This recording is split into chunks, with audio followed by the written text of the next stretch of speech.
നമസ്കാരം സാർ. നമസ്കാരം സാറേ, ഇപ്പോൾ ഈ നിലമ്പൂർ ഇലക്ഷനാണ് ഇപ്പോൾ ആകെ മൊത്തം രാഷ്ട്രീയ കേരളം ചർച്ച ചെയ്യുന്നത്.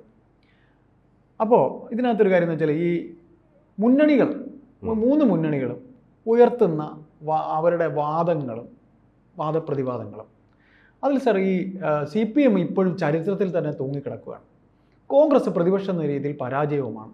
BJPക്ക് ആണെങ്കിൽ ഒട്ട് പറയാനുമില്ല. BJP RSSകാർ പറഞ്ഞു കഴിഞ്ഞു സ്വരാജ് ജയിക്കുന്നു. സാർ, ഈ വാദപ്രതിവാദങ്ങളിനകത്തൊരു ചില ലോജിക് കോമഡികളുണ്ട്.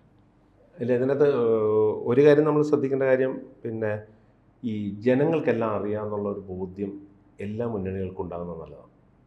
ഈ നമ്മൾ ഏതെങ്കിലും ഒരു കാര്യം പറഞ്ഞൊരു തെരഞ്ഞെടുപ്പിനെ സമീപിക്കുമ്പോൾ, ജനങ്ങളുടെ മുമ്പിൽ അവതരിപ്പിക്കുമ്പോൾ എത്ര നുണ പറഞ്ഞാലും ആളുകൾ ഇതിനെക്കുറിച്ചൊക്കെ കോൺഷ്യസ് ആണ്. തീർച്ചയായിട്ടും അതാണ് ഇവർക്ക് പറ്റുന്ന ഈ അവകാശവാദങ്ങൾ ഉന്നയിക്കുമ്പോൾ എപ്പോഴും പറ്റുന്നൊരു കുഴപ്പമാണ്.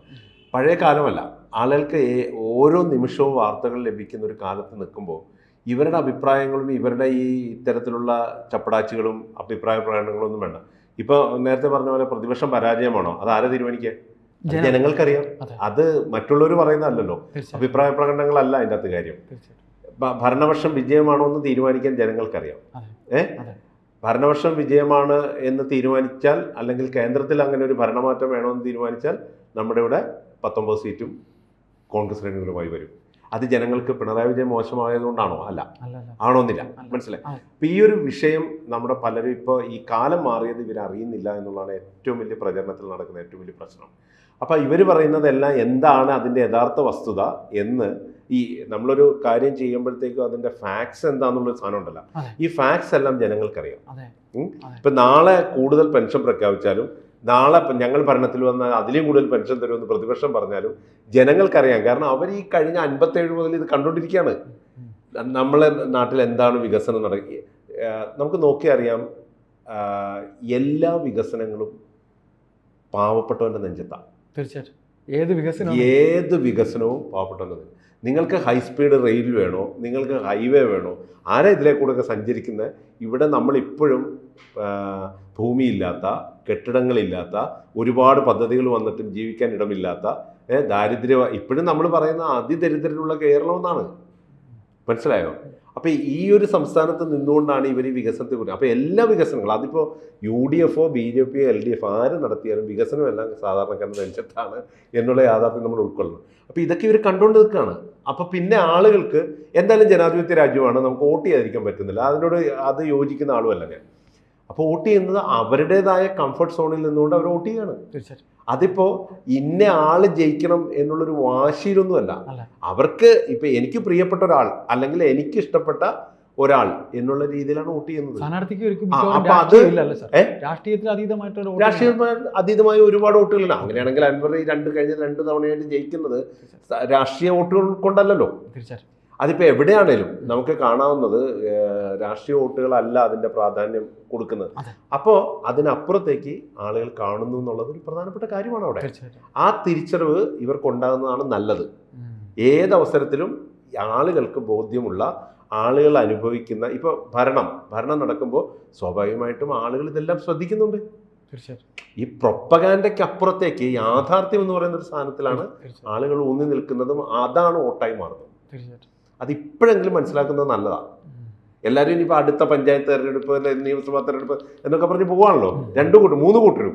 ഈ 3 കൂട്ടരും കരുതേണ്ട കാര്യം, ജനങ്ങളെ പറ്റിക്കാൻ ഇനി പറ്റില്ല എന്നുള്ള തിരിച്ചറിവ് എത്തി നിൽക്കുന്നു 2025 എന്നുള്ളതാണ് ഏറ്റവും പ്രധാനം. സാർ, അത് പറയുമ്പോഴേ സാർ ഇത് പറഞ്ഞു.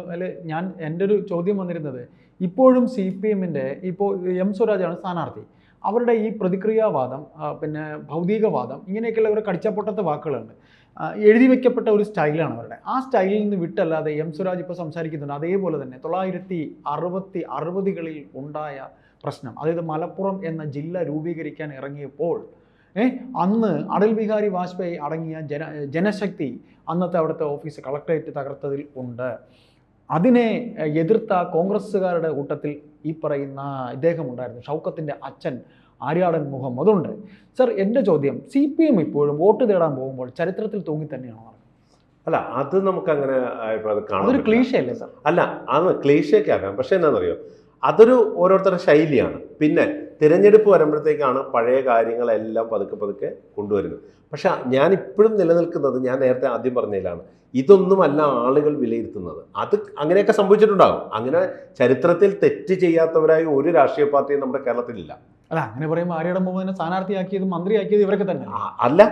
ഈ CPM-ന്റെ ഏറ്റവും വലിയ തെറ്റ് എന്ന് പറയുന്നത് ഞാൻ മനസ്സിലാക്കുന്നത്, നമ്മൾ ചരിത്രം പഠിക്കുമ്പോൾ കാണുന്നത്, ഈ ആര്യാടൻ മുഹമ്മദിനെ 1980-ലെ ബൈ ഇലക്ഷനിൽ സ്ഥാനാർത്ഥിയാക്കി അവസാനം കുഞ്ഞാലിയുടെ 1-ാം പ്രതിയെ ജയിപ്പിക്കണമെന്ന് പറയുകയും അങ്ങനെ നടക്കേണ്ടി വന്നു എന്നുള്ളതാണ് CPM-ന്റെ ഏറ്റവും വലിയ അബദ്ധം. അതാണ്, അതിനൊന്നും സംശയമില്ല. അതേ പറഞ്ഞ ചരിത്രം പരിശോധിക്കുന്നതല്ല ആളുകൾക്ക്. അതൊക്കെ ഇനിയിപ്പം ആളുകളുടെ മുമ്പിൽ അതൊന്നും ഒരു വോട്ടിനെ ആകർഷിക്കുന്ന കാര്യമൊന്നുമില്ല. അതൊരു ചരിത്രമായിരുന്നു, അത് കടന്നുപോയി. ഇനിയിപ്പോൾ എൻ്റെ ജീവിതത്തെ എന്താണ് സ്പർശിക്കുന്നത് നോക്കിയാണ് ഞാൻ വോട്ട് ചെയ്യുക. തീർച്ചയായിട്ടും ആണേ. അതല്ലാതെ അതായത് ഒരു സ്വിംഗ് വോട്ടൊന്നും ഉണ്ടെന്നാണല്ലോ ഇവരെല്ലാവരും ആവശ്യപ്പെടുന്നത്, എല്ലാ രാഷ്ട്രീയ പാർട്ടിയും. അതായത് കൃത്യമായി CPM-നുള്ള വോട്ടുണ്ട്, കോൺഗ്രസിനുള്ള വോട്ടുണ്ട്, അതിനിടയിൽ നിൽക്കുന്ന ഒരു വിഭാഗം ആളുകളുണ്ട്, ഫ്ലോട്ടിങ്. അതായത് അവനെ അനുഭവിക്കുന്നതിന് അവൻ വോട്ട് കുത്തുന്ന ആളുകൾ എന്ന് പറയണ്ട. അതൊരു നിലപാടില്ലാത്തവരല്ല, അവർക്ക് കൃത്യമായ നിലപാടുള്ളവർ. ആ നിലപാടുള്ള ജനം ഈ 67 ചരിത്രവും 57 ചരിത്രവും ഒന്ന് നോക്കിയിട്ടല്ല തെരഞ്ഞെടുപ്പിനെ നേരിടുക. അവൻ്റെ ജീവിതത്തെ ബാധിക്കുന്ന കാര്യങ്ങൾ വെച്ചിട്ടാണ്, അല്ലെങ്കിൽ എന്താണ് സംസ്ഥാനത്തിന് സംഭവിച്ചുകൊണ്ടിരിക്കുന്നതെന്ന് അറിഞ്ഞിട്ടാണ്. അപ്പൊ അത് തന്നെയായിരിക്കും ഈ തെരഞ്ഞെടുപ്പിന് വരിക. തീർച്ചയായും അത് CPM ഇനിയും മനസ്സിലാക്കിയിട്ടില്ല. അവർ പറഞ്ഞു പറ്റിച്ചുകൊണ്ടിരുന്ന പഴയ രീതി തന്നെ അവർ കൊണ്ടുപോവുകയാണ്. പറ്റിക്കാണ് എന്നുള്ളൊരു അഭിപ്രായം എനിക്കില്ല. അങ്ങനെ ഒരു ചരിത്രം ഇനി കാര്യമില്ലെന്ന് സാറ് തന്നെയല്ല. അതാ ഞാൻ പറഞ്ഞത്, ചരിത്രം പറയുന്നതിൽ കാര്യമില്ല. ചരിത്രം കാര്യമില്ല എന്നല്ല ഞാൻ പറഞ്ഞത്, അതല്ല ഉൾക്കൊള്ളുന്നത് ആളുകൾ. പണ്ട് അങ്ങനെയൊക്കെ ചെയ്തിട്ടില്ലേ എന്ന് ചോദിച്ചാൽ അങ്ങനെ ചെയ്തിട്ടുണ്ട് എന്ന് പറഞ്ഞിട്ട് ഈ ഇലക്ഷനെ അത് സ്വാധീനിക്കില്ലെന്ന്. ഈ ഇലക്ഷൻ എന്താ ബാധിക്കുന്നത്? ഈ ഇലക്ഷൻ അതിന് കറണ്ടായിട്ടുള്ള പൊളിറ്റിക്സ് ആണ്. പൊളിറ്റിക്സ് എന്ന് പറഞ്ഞാൽ എന്താ? ഇപ്പൊ CPM-ഓ കോൺഗ്രസോ BJP-യോ അല്ലെങ്കിൽ മറ്റേതെങ്കിലും പാർട്ടി, ഇപ്പൊ അൻവറോ, അതൊന്നും അല്ലല്ലോ രാഷ്ട്രീയം. രാഷ്ട്രീയം എന്ന് പറഞ്ഞത് യഥാർത്ഥത്തിൽ എന്നെയും അയ്യപ്പനെയും ബാധിക്കുന്ന നമ്മുടെ വയറ്റിപ്പഴപ്പ് അല്ലെങ്കിൽ ജീവിതം, അത് തന്നെയാണ് രാഷ്ട്രീയം എന്ന് പറയുന്നത്. അപ്പൊ എൻ്റെ നിലപാടുകളെ, ഞാൻ വിചാരിക്കുന്ന ഒരു സാമൂഹ്യ മൂല്യമുണ്ട്, ആ മൂല്യത്തെ ഒക്കെ വിലയിരുത്തിയാണ് ആളുകൾ നമ്മൾ വോട്ട് ചെയ്യാൻ പോവുക. ആ വോട്ടാണ് എപ്പോഴും ജയവും പരാജയവും തീരുമാനിക്കുന്നത്. മറ്റത് പോക്കറ്റിലുള്ള വോട്ടാണ്. ആ പോക്കറ്റിലുള്ള വോട്ടിനപ്പുറം അത് സ്വാധീനിക്കാനാണല്ലോ ഇതൊക്കെ പറയുന്നത്. അപ്പൊ ഇതൊന്നും ഇത്തരത്തിലുള്ള കാര്യങ്ങളല്ല ആളുകൾ പരിഗണിക്കുന്നത്. അവൻ്റെ നിത്യജീവിതത്തെ ബാധിക്കുന്ന വികസനം വരുമ്പോൾ അവൻ്റെ നെഞ്ചത്താണ് എന്ന് തിരിച്ചറിയുന്ന വോട്ടുകളാണ് ഉണ്ടാകുക. അതാണ് തീരുമാനിക്കാൻ പോകുന്നത്. സാർ, ഈ വർത്തമാനകാല വിഷയങ്ങൾ പറയണമെന്ന് സാറ് പറഞ്ഞു. അപ്പോൾ UDF ഇപ്പോൾ അവസാനം KC വേണുഗോപാൽ പറഞ്ഞു നിർത്തിയത് ക്ഷേമ പെൻഷൻ ഇവർക്ക് വോട്ട് ചെയ്യുന്നവർക്ക് കൊടുക്കുന്ന കൈക്കൂലിയാണ്. അതിന് തിരിച്ച് കൗണ്ടർ ചെയ്തും വന്നിട്ടുണ്ട്. അതും താങ്കൾ പറഞ്ഞ ആ വരികൾക്കിടയിലെ രാഷ്ട്രീയമാണ് ബാലഗോപാൽ കളിച്ചത്. അപ്പോൾ ഇതിനകത്ത് നമുക്ക് ചോദിക്കാനുള്ള ഒറ്റ സംഗതി, ഒരു പ്രതിപക്ഷം എന്ന രീതിയിൽ ഒരു പഞ്ചായിട്ടുള്ള ഒരു കേസ് പോലും ഈ ഇലക്ഷൻ സമയത്ത് ഇവർക്ക് എടുത്ത് ഉയർത്താൻ കഴിയുന്നില്ല. അവിടെ പരാജയമല്ലേ സാർ പ്രതിപക്ഷം എന്ന രീതി? അല്ല, അങ്ങനെ നമുക്ക് പറയാൻ പറ്റില്ല. ഈ ഇലക്ഷൻ ഫ്രെയിമിൽ എപ്പോഴും വരുന്നത് ഈ ഭരണപ്രതിപക്ഷങ്ങൾ തമ്മിലുള്ളത് എപ്പോഴും ഇത്തരത്തിലുള്ള ചെറിയ ചെറിയ ഇഷ്യൂസിൽ പിടിച്ച് കയറുന്ന ഒരു രീതികളാണ്. ഉപതെരഞ്ഞെടുപ്പല്ലേ? അതെ, ഉപതെരഞ്ഞെടുപ്പാണ്. അപ്പം ഉപതെരഞ്ഞെടുപ്പിന് ഞാനിപ്പോഴും പറയുന്നത്, ഉപതെരഞ്ഞെടുപ്പ് ഒരു മണ്ഡലത്തിലെ ഇഷ്യൂ മാത്രം കൈകാര്യം ചെയ്യുന്നൊരു കാര്യമാണ്. ആ മണ്ഡലത്തിൻ്റെ ഇതാണ് കൃത്യമായിട്ട് ആളുകൾ അളക്കുന്നത്. എവിടെയാണ് ഞാൻ എൻ്റെ മണ്ഡലത്തിൽ വോട്ട് ചെയ്യുന്ന ഒരാളെന്നുള്ള നിലയിൽ എൻ്റെ ജീവിതം മാത്രമാണ് അളക്കപ്പെടുന്നത്. പ്രതിപക്ഷത്തിന് ഏത് ഇഷ്യൂ ഇറക്കാം. കാരണം പ്രതിപക്ഷത്തിന് ഇപ്പം എന്താ ചെയ്യാൻ പറ്റുന്നത്? 9 വർഷമായി ഭരിക്കുന്ന പിണറായി വിജയനെതിരെയുള്ള ഒരു കുറ്റപത്രം സമർപ്പിക്കലാണ് അവർ ചെയ്തുകൊണ്ടിരിക്കുന്നത്. അത് തന്നെയാണ് അവർ ചെയ്യുന്നതും. അതിന് സ്വാഭാവികമായിട്ടും ഇപ്പം ഈ പെൻഷൻ്റെ കാര്യത്തിലൊക്കെ ഞാൻ ഇതിനോടൊക്കെ ഈ ആര് ഭരിക്കുന്നതിനപ്പുറത്തേക്ക് കേവലമായ പെൻഷനുകളാണ് നമ്മൾ നാട്ടിൽ കൊടുത്തുകൊണ്ടിരിക്കുന്നത്. വളരെ തുച്ഛമായ പെൻഷൻ കൊടുക്കുന്ന ഒരു രാജ്യം. കുറേ പെൻഷൻ ആവശ്യമുള്ളവർക്കാണല്ലോ പെൻഷൻ കൊടുക്കുന്നത്. ആ പെൻഷൻ ബാക്കി എന്ത് ചെലവൊക്കെ സർക്കാരിനുണ്ടെങ്കിലും എന്തെല്ലാം പ്രശ്നങ്ങളുണ്ടെങ്കിലും ആ പെൻഷൻ കൃത്യമായി കൊടുക്കുക എന്നുള്ളത് ഭരിക്കുന്നത് ആരാണെങ്കിലും അവരുടെ ഉത്തരവാദിത്തമാണ് എന്നുള്ള കാര്യത്തിൽ ഒരു തർക്കമില്ല. എല്ലാ മാസവും തന്നെ കൊടുക്കും.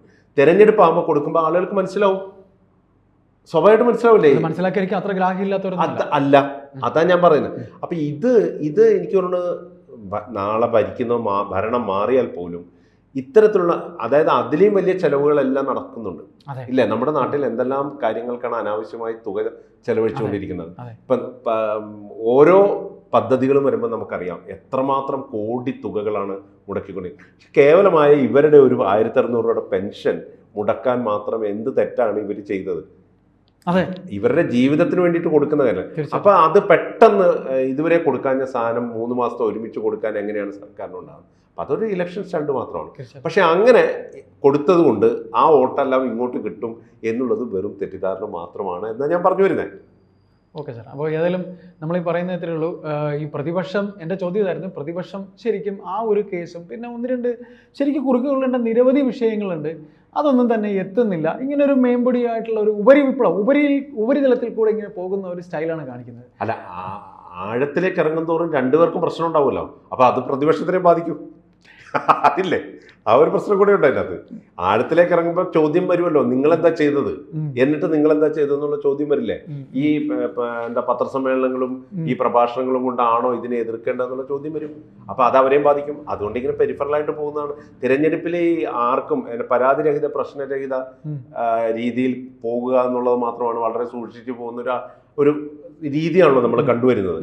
അതാണ് അവലംബിക്കുന്നത്. അപ്പൊ അതിന്റെ ആ ഒരൊറ്റ വാക്കിൽ പിടിച്ച അടുത്ത ആൾ കയറും, അതിൻ്റെ അടുത്ത് ഇപ്പുറത്ത് കയറും. അത് സ്വാഭാവികമായിട്ട് സംഭവിക്കുന്ന കാര്യമാണല്ലോ.